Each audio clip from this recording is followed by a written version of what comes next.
सुंदरिये मुंदरिये लोहड़ी विच तेरी जोड़ी बनी रहे। इस पंजाबी लोकगीत के साथ हम लोग मकर संक्रांति के एक दिन पहले लोहड़ी जो है वो हर्षोल्लास से मनाते हैं। पहले ये पंजाब और हरियाणा तक ही सीमित थी, पर अब ये भारत के विभिन्न हिस्सों में सभी सोसाइटियों में, फ्लैटों में लोहड़ी धूमधाम से मनाई जा रही है। रात में मकर संक्रांति के एक दिन पहले, मतलब इस बार 14 जनवरी को, इससे जुड़े 3 रहस्य हैं और एक विशेष पौराणिक तरीका है जिसका इस वीडियो में डिस्कस करते हैं। ये 3 रहस्य क्या हैं, क्योंकि लोहड़ी तो मनाते आ रहे हैं, पर ये 3 रहस्य जो लोहड़ी से जुड़े हुए हैं।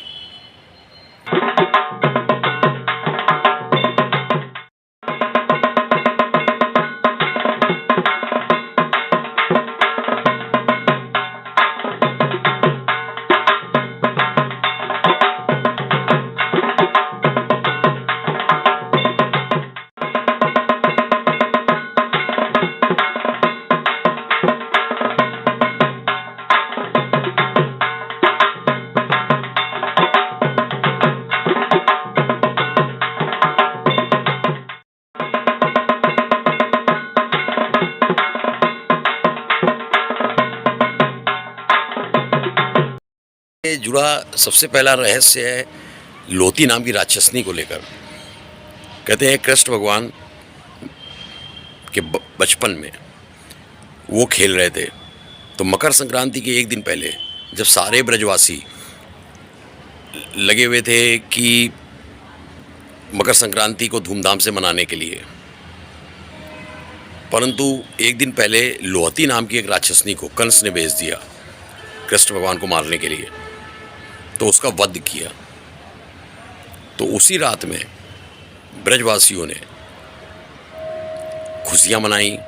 ठंड थी उस समय, जैसे अभी भी है ब्रज में, तो आग जलाई, उसमें जो भी मिष्ठान है अग्नि देवता को समर्पित किए, गीत गाए, खुशियाँ मनाई कि कृष्ण भगवान ने लोती का वध कर दिया। ये हो गया पहली पौराणिक कथा। दूसरी कथा ये है कि जब सती जो मकर संक्रांति के एक दिन पहले ही जो है वो हवन कुंड में राजा दक्ष के कूद गई थी, तो ये भी एक मकर संक्रांति बनाने का दूसरा पौराणिक कारण है। तीसरा एक मिडेवल एज की मध्य युग के भारत की कथा है। ये अकबर का ही पीरियड था। अकबर फिर घूम फिर कर अकबर आ गए। एक्चुअली बहुत कुछ अकबर एक कला प्रेमी थे, तो बहुत कुछ जो भी विकास हुए, धर्मों के विकास हुए, चाहे वो भारत में जो भी मतलब कला या अध्यात्म से जुड़ी हुई चीज़ें हैं, उनका जो विकास हुआ वो अकबर, क्योंकि अकबर उसकी फंडिंग भी करते थे और साथ में उसको प्रोत्साहन भी देते थे, क्योंकि दोनों ही चीज़ों की ज़रूरत होती है, शासकीय सहायता और वित्त धन।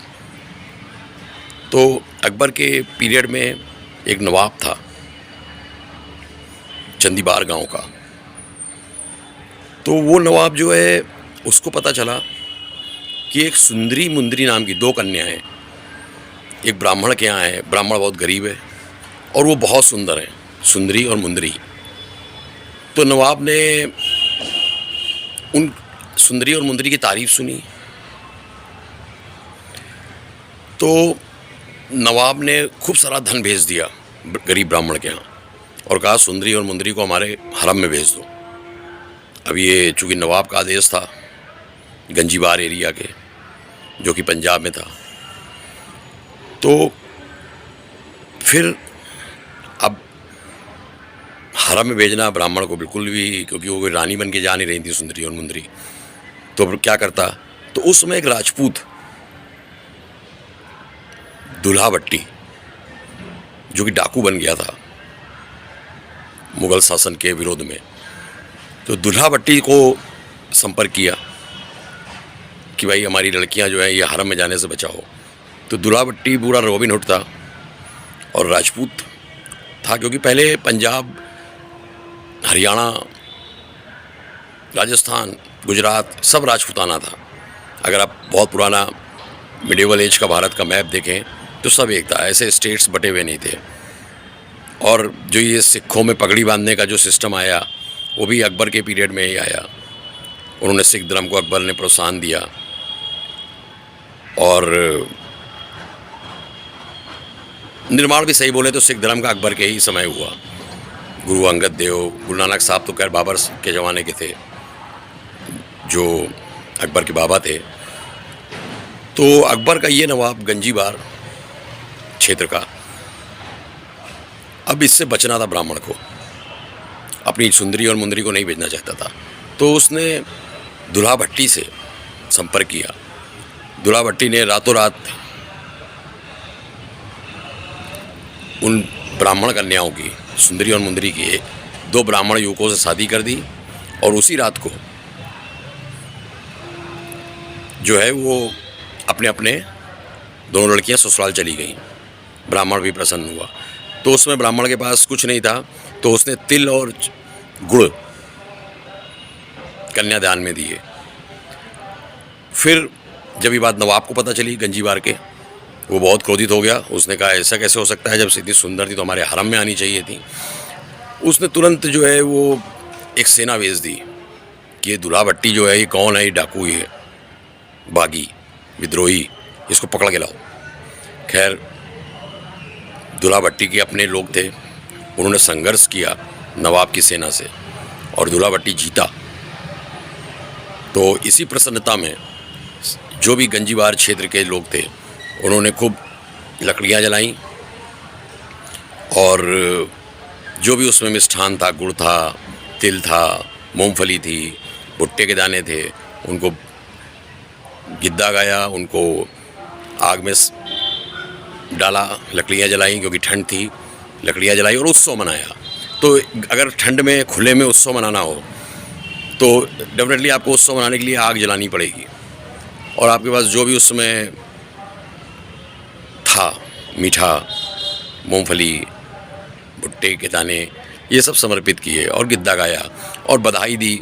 चूना भट्टी के नाम से एक लोकगीत भी है, आपको मिल जाएगा, जिसकी शुरुआत हुई है सुंदरी मुंदरी और की लाइन से और अंत हुआ है लोहड़ी ते जोड़ी बनी रहे। तो बड़े बूढ़े पंजाब, हरियाणा में, कश्मीर में अभी भी नवविवाहित जोड़ों को ये आशीर्वाद देते हैं। और ये हो गया इसका तीसरा पौराणिक रहस्य। पौराणिक इसको नहीं कहेंगे, ये तो मध्य युगीन भारत का था कि लोगों ने दुल्हा भट्टी ने नवाब की सेना को हराया और इस प्रकार से सुंदरी मुंदरी का विवाह संपन्न हुआ। अब इसमें एक काम करना है, चूँकि ये कृष्ण भगवान से जुड़ा है, शिव भगवान और सती से जुड़ा हुआ है और अन्याय जो कि नवाब कर रहा था उसमें न्याय की विजय से जुड़ा हुआ है। तो इसमें जब भी लोग लोहड़ी मनाने जाएं तो नारियल और कपूर, थोड़ा कपूर और थोड़ा नारियल का टुकड़ा, सूखे नारियल का टुकड़ा अग्नि में ज़रूर समर्पित करें। और सामान्य जानकारी के लिए, चूँकि अब 15 तारीख को मकर संक्रांति के दिन जो सूर्य भगवान हैं, वो सूर्य देव हैं, जो हमारे जो सूर्य हैं सन, वो प्रवेश करेंगे धनु राशि से मकर राशि में। तो अब सूर्य भगवान की कृपा प्राप्त होगी। तो ये एक जो मकर संक्रांति के एक दिन पहले जब लोहड़ी मनाई जाती है तो एक सबसे लंबी रात और इस वर्ष की आखिरी लंबी रात होती है और उसके बाद सूर्य भगवान की कृपा हमारी फसलों को प्राप्त होना शुरू हो जाती है। तो इस प्रसन्नता में भी ये मतलब वैज्ञानिक इसका ये आधार है कि लोग प्रसन्न होते हैं कि अब जो है सूर्य हमारे गोलार्ध में आ जाएंगे। और 3 पौराणिक रहस्य तो बता दिए आपको। तो सुंदरी मुंदरी जोड़ी बनी रहे लोहड़ी विच, और आपने तीनों पौराणिक रहस्य और क्या करना है ये जान लिया है। कपूर और नारियल जो है वो अग्नि में डाल दीजिए और धूमधाम से मनाइए। जय श्री श्याम।